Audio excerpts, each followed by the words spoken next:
Sən gedin. Reklamlar çıxa bilər ha məndə. Premium deyil YouTube.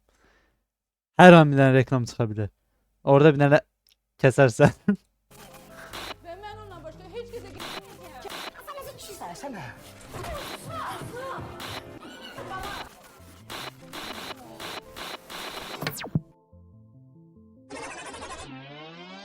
Yenə ağlaşma, yenə qaynana gəlin davası və yenə eyni sifətlər. Biz niyə öz seriallarımıza baxa bilmirik? Problem bizdədir, yoxsa onlarda? Bugün Azərbaycan Problem onlardadır, darıxma.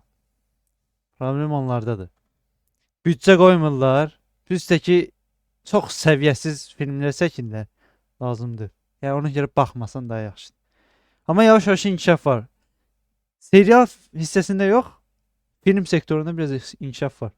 efirinin kulis arxasına keçib o acı həqiqətləri danışacağıq. Hər şeydən əvvəl gəlin səmimi olaq. Biz Azərbaycanlılar filmləri və serialları sevirik. Game of Thrones, Breaking Bad, hətta türk seriallarını əzbərə bilirik. Deməli bizim Yəni baxırıq da.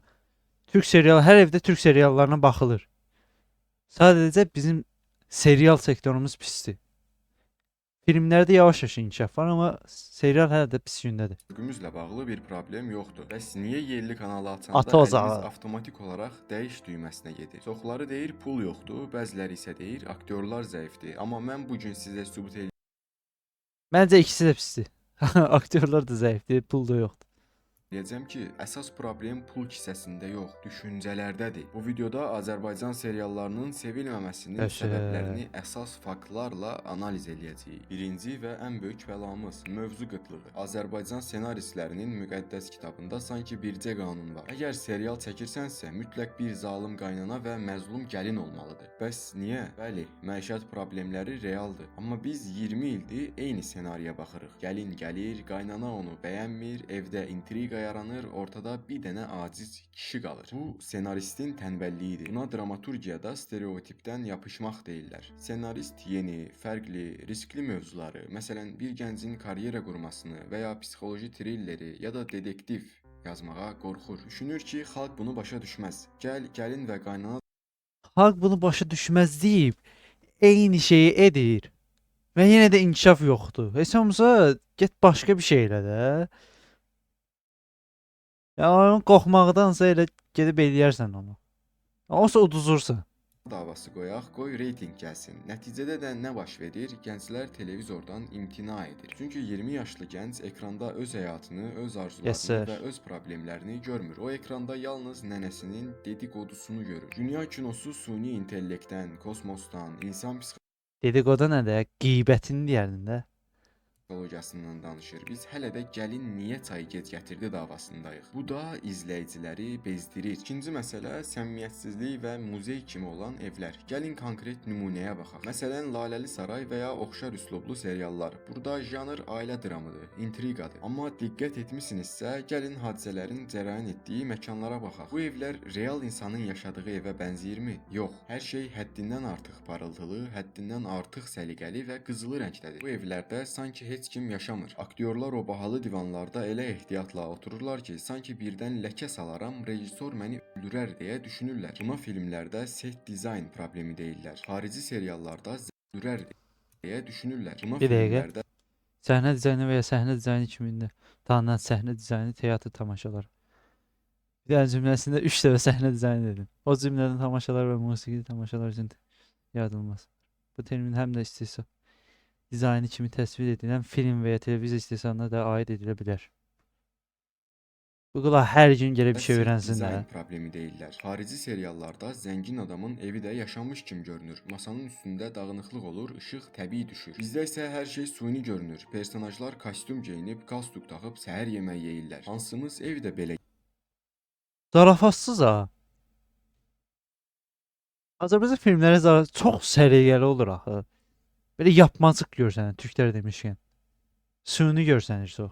gəzirik. Bu sunilik tamaşaçının şuur altına siqnal ötürür. Bu yalandır, buna inanma. Sən ekrandakı o həyata inanmırsansa, o personajın dərdi sənə niyə maraqlı olsun? Mövzunu qoyduq kənara və gəldik oyunçuluğa. Bizim seriallara baxanda niyə elə hiss eləyirik ki, aktyorlar sanki şeir deyir? Çünki bizdə kino oyunçuluğu problemi var. Bizim aktyorların çoxu teatrdan gəlir. Teatr möhtəşəmdir, amma teatrda sən ən arxa sırada oturan adama səsi çatdırmaq üçün qışqırmalısan. Mimikaların böyük olmalıdır. Kinoda isə kamera sənin kipriyin titrəməsini belə görür. Bizim seriallarda aktyor adi salam sözünü elə pafosla deyir ki, elə bil Hamlet monoloqu söyləyir. Üstəlik səs problemi. Fikir verin, bizim serialların çoxunda ayaq səsi, stəkan səsi, külək səsi, bunların heç biri yoxdur. Ancaq aktyorun səsi gəlir. O da çox vaxt sonradan yazılır, yəni dublyaj edilir. Dünya kinosu artıq canlı səsə keçib. Aktyor Dublaj olunur hə.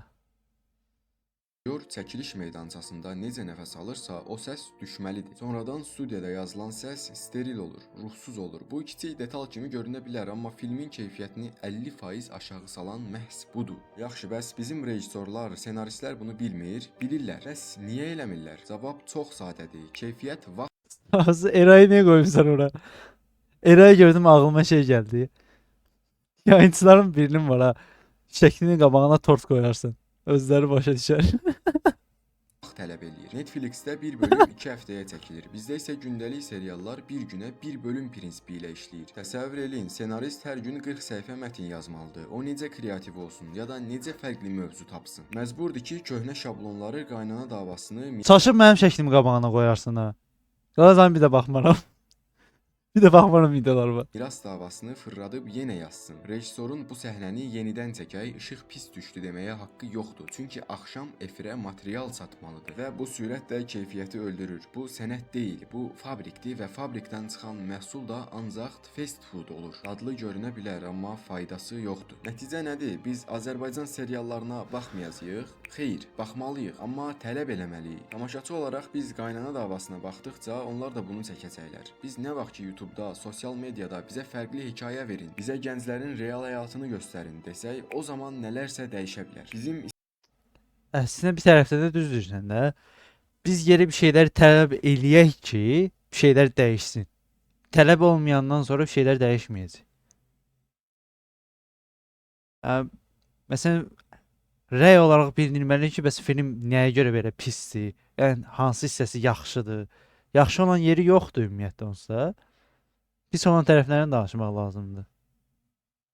Bizimkilər də ondan dərs çıxarsa çıxarar. Çıxarmasa, yəni deməli sektor həqiqətən yoxdur. istedadlı gənclərimiz də var. Sadəcə onlara o köhnə sistemdə yer verilir. Sizcə bizim seriallarda ən çox əsəbinizə toxunan məqam hansıdır? O suni villalar yoxsa bitməyən gəlin qaynana davası? Şərhlərdə mütləq yazın. Maraqlı müzakirə olacaq. Videonu bəyəndinizsə kanala abunə olun ki, növbəti acı həqiqətləri və araşdırmalarımı qaçırmayasınız. Hələlik. Rəy ataq.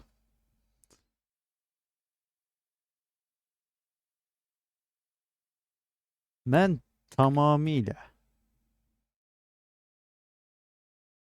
nətər yazılır bu? Tamamilə sizin fikirlərinizlə razıyam.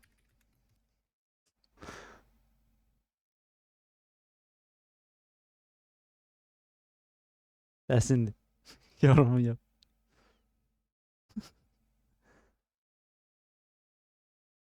Kesin o bir yorum görmüşdü.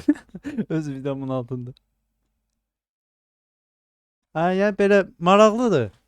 Həqiqətən necə video idi səncə? Maraqlı mövzudur. Yəni danışılası mövzudur. Diskussiya getməlidir bu mövzu haqqında. Nəyə görə hələ də bizim filmlər geridə qalıb? Yəni sırf video çəkilib deyə belə izlənilsə deyil də. Gərək bunun yorumlarında həqiqətən belə böyük bir dənə qırğın çıxsın orada. Diskussiya yeri olsun. Hər öz fikirlərini bildirməlidir. İndi o fikirlərə aid də belə nəsə götür-qoy edib video düzəltmək olar əslində. Like. Amma belə video yaxşı idi. Yəni səhnələr falan qoymusan Azərbaycan filmlərinə. Amma dəxilsiz qoyduğun yerlər də vardı. Məsələn, Eray qoyduğun yer lazımsız idi. Eraydı. Yayınçıya qoymaya ehtiyac yox idi.